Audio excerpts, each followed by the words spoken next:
The Bronze Age copper mine on the Great Orme in North Wales is one of the most important prehistoric archaeological sites in Britain. Since excavations began here in 1987, a vast network of tunnels dating to the Bronze Age has been uncovered. The copper from this mine helped transform Bronze Age Britain and Ireland and even more distant lands. But who were the people who dug these incredible tunnels? Why did they work so hard down here in the darkness for so many centuries? Who were the wealthy and mighty chiefs who ruled over them? And what did they do with the hundreds of tons of copper they excavated here? This is the remarkable story of the largest and most important copper mine of Bronze Age Britain. This video is sponsored by NordVPN. This is a virtual private network that secures your online connections whether you're at home or away from home. They've got over 5,400 servers in 60 countries, so you can find a server near you for better speed or in a faraway location, which will enable you to access more content. If a specific streaming service isn't available in your country, then you can just change your virtual location and access it that way. Or if you're traveling overseas, you can set your location to your home country and access your normal content. It's really easy to do. You just open the map, click on a location, and you'll be connected in seconds. And of course, there are tons of other features that help to keep your activity private and your data secure when you're online, like the desktop feature called Threat Protection. When this is activated, it blocks malicious websites, malware, trackers, and intrusive ads. You can get NordVPN on every major platform, so you can use it on your home computer, your laptop, your smartphone, and your other devices. To get the exclusive deal for viewers of this channel, follow the link in the description or go to nordvpn.com/Dan Davis to get a 2-year plan with a huge discount, plus 1 additional month for free. It's risk-free with Nord's 30-day money-back guarantee. The Great Orme is a vast, rocky headland jutting out from the coast of North Wales into the Irish Sea. The name comes from the Old English word worm, meaning snake. Seen from a distance along the coast or from out to sea, it must have looked like the head of a great sea serpent. The headland is riddled with caves, but the ancient copper mines are located here, near the broad summit. The headland formed in the shallow tropical seas that covered this area 350 million years ago. Superheated solutions in the Earth's crust leached copper into the dolomitic limestones in parallel interconnecting veins. These deposits over time became malachite and azurite. You can see here where those veins were excavated in the Bronze Age. The green and blue copper ores would have been visible at the surface, and so this geology is the reason the ancient people began to excavate here in around 1800 BC. The Bronze Age in Britain and Ireland began after the Bell Beaker people reached these islands in around 2500 BC, bringing their knowledge of metalworking with them. And the Bronze Age continued here until about 800 BC. Bronze is an alloy of copper and tin, which makes for a far harder and far more useful substance than copper alone. British tin comes from Devon and Cornwall, and it occurs so rarely elsewhere that British tin was traded far and wide. Copper, on the other hand, is found in deposits all over Europe, and it was excavated in enormous quantities for thousands of years. But the Great Orme contained an especially rich concentration near the surface that would have attracted the attention of Bronze Age Britons who knew what to look for. Veins of malachite would have been exposed on the surface of the hillside, sandwiched between pillars of brown dolomitic limestone. We can imagine their astonishment at discovering such an incredibly special place atop this remarkable hill. Perhaps it seemed like a gift from the gods. Radiocarbon dates show that mining began here at least as early as 1800 BC. It may have been earlier, but much of the surface workings have been obliterated, and there may be no datable remains left from before then. What we do know is that work began here at least 3,800 years ago, extracting rock from the surface for generations before they had to follow the veins down into the earth, mining vertically and horizontally, leaving behind an extensive network of tunnels.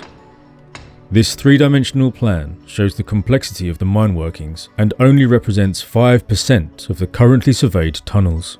The large surface cavity seen today may be a collapsed or deliberately unroofed underground chamber, which was so rich that virtually all the rock was removed as copper ore. The size of this area and the other large chamber beneath it indicates the almost industrial scale, by Bronze Age standards, of the ore extraction operations at this site. The miners would have had to use ladders and ropes to get around. The width and extent of the veins on the Great Orme varied considerably, and although there are many constricted places, other veins were much wider and easier to excavate.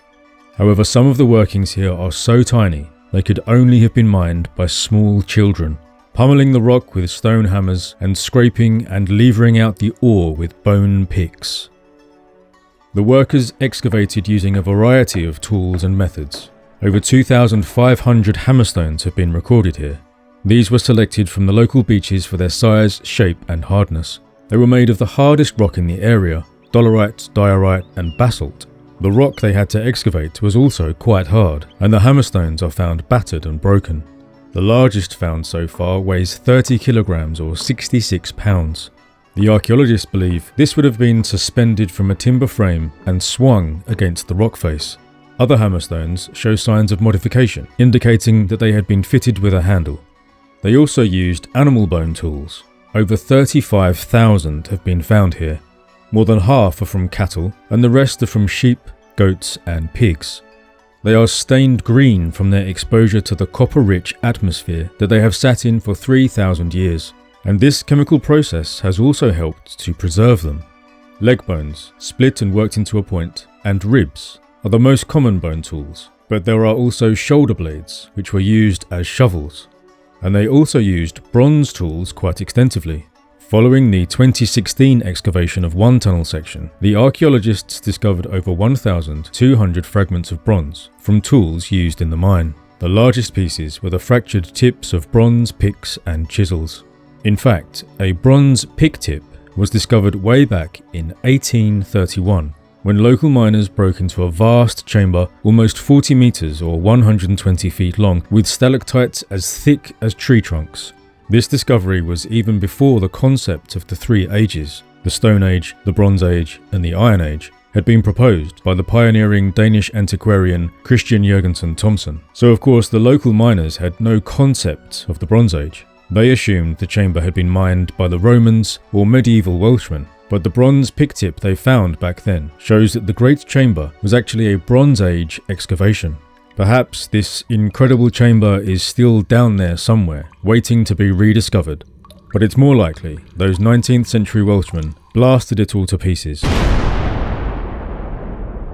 The Bronze Age miners did not have gunpowder, of course, but they did use fire to weaken the rock. When the heated rock face cooled, it fractured and softened, enabling it to be more easily removed. Evidence of this fire setting is seen throughout the site, and the charcoal deposits they leave behind enable carbon dating to be used.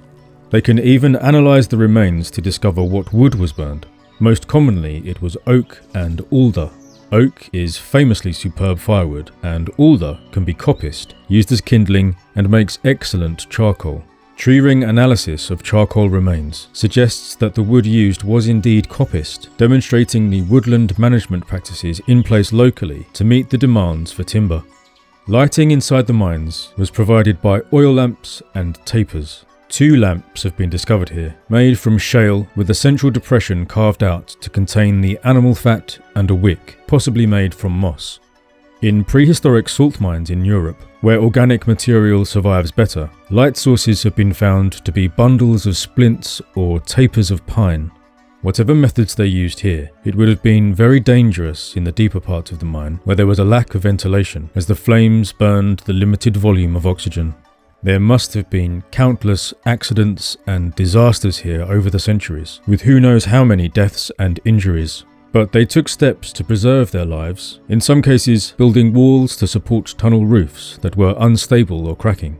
Other walls were built underground to retain large amounts of waste rock safely without needing to remove it to the surface. But who were these hard-working people? And what did they do with all that copper? Mining for copper started almost immediately after the Bell Beaker people arrived in Britain and Ireland from continental Europe. The earliest site known is the Ross Island Mine in southwest Ireland, where mining began around 2400 BC. From around 2200 BC onwards, there was an expansion of copper mining in Britain, perhaps spreading from the experts in Ireland, which gave rise to copper mining in North and Mid Wales and in central northwest England. And it was around this time that tin was discovered in Devon and Cornwall in southwest England, and Britain rapidly switched from copper to full tin bronze in around 2150 BC, which is much earlier than most of the rest of Europe. But these early mines were relatively small and were excavated through seasonal, part-time working by local farmers. However, the enormous production at the Great Orme required labour and material resources on a large and organised scale. This suggests a full-time, locally based mining community that may have traded metal or ore for food and other resources. There's little sign of settlements up here, so it's likely that they walked up the hill to work every day. And while family groups, including children, could have been involved in many low-skill tasks, certain activities would have required specialist and possibly ritual knowledge, especially for the magical art of smelting. And the large quantities of copper being produced would have required many bronze smiths, potentially providing an ideal environment for the metalworking innovations seen at this time. It's possible that this community could have been autonomous, assuming it was strong enough to protect itself. Or what's more likely, in my opinion, is that these people were controlled by a regional elite based in a nearby fertile lowland area that produced surplus food for the miners. These elites very likely lived in northeast Wales, on what is the border with England today, a region that linked into the communication and trade networks of lowland Britain and beyond. This region, during this era, had some very wealthy people, great chiefs who controlled trade, bronze working, and surely the copper production at the Great Orme. The start of major copper production at the Great Orme, in around 1600 BC, coincides with large changes in copper metal supply sources across Europe, and this is linked to wider cultural changes involving long-distance trade and exchange networks. I've spoken about this in other videos, like the one on Bronze Age horned helmets, and especially the Terramar culture and the Bronze Age collapse video. The massive Europe-wide desire for tin from around 1600 BC, which could be found in southwest Britain, also helped link Britain to the wider trade network. These networks within and beyond Britain meant that the people here were connected to countless communities hundreds and ultimately thousands of miles away. This era also saw a growing population, especially in fertile southern and eastern Britain, and all these new people needed more bronze tools to clear the land and more bronze weapons to keep it. There is perhaps no better symbol of the wealth and sophistication of this era than the world-famous mould cape. This magnificent artifact was hammered out of a single ingot of gold by a master craftsman and was attached to a backing of bronze sheet. It was buried with its wearer in this region of northwest Wales. The woman who wore this, in life and in death, was surely part of the power structure controlling the mine 30 miles away. So perhaps we have an important and highly skilled local community producing copper for a powerful overlord located in the fertile lowlands. And you have to wonder how many of the workers doing the especially unpleasant and dangerous jobs were actually slaves. Analysing the special composition of the copper from specific mines allows archaeologists to determine where the metal for specific artefacts like bronze axes, swords and spearheads came from. We know therefore that the peak of production at the Great Orme coincides with the Acton Park phase of the British Bronze Age, which is around 1600 to 1400 BC. After this period, the amount of Great Orme copper in Britain declines and remains at a low level for centuries. So what happened here? Well, it's to do with the geology, because the very centre of the mine formed an enormous copper concentration, forming the large underground chamber found today and the huge open cast area on top. Once the rich supply of copper ore from these two areas had been exhausted, which may have taken up to 200 years, all that remained were the miles of narrow, low-grade veins. So this meant an enormous amount of hard work with not as much reward. But clearly it was valuable enough to keep going for centuries, ultimately removing tens of thousands of tons of rock. Once extracted, the ore was processed, but not on top of the Orme. There's little evidence of smelting activity, and it would have required a large and steady supply of timber for the fires. Once processed, the raw material was then traded or made into bronze tools and weapons and then traded.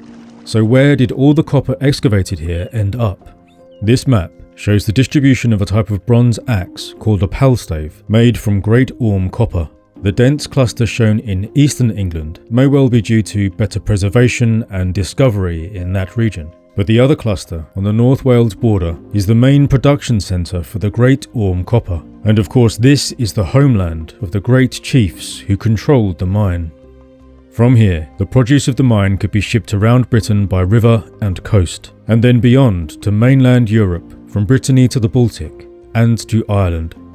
After the great concentration of ore was mined out, when the ongoing smaller-scale tunnelling continued for centuries, Britain had to import huge amounts of copper from Europe to meet its copper needs all the way to the Iron Age. The excavations at the Great Orme, begun in 1987, are ongoing and indeed will continue for decades to come. The funding for the excavations comes from visitors, so when you come to tour the site and explore the tunnels, you're also contributing to the archaeological work. And my first visit here in the mid-1990s helped to ignite my ongoing passion for the Bronze Age.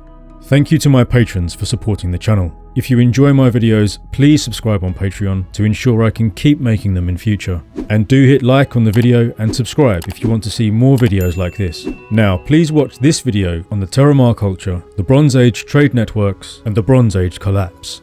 Thank you for watching.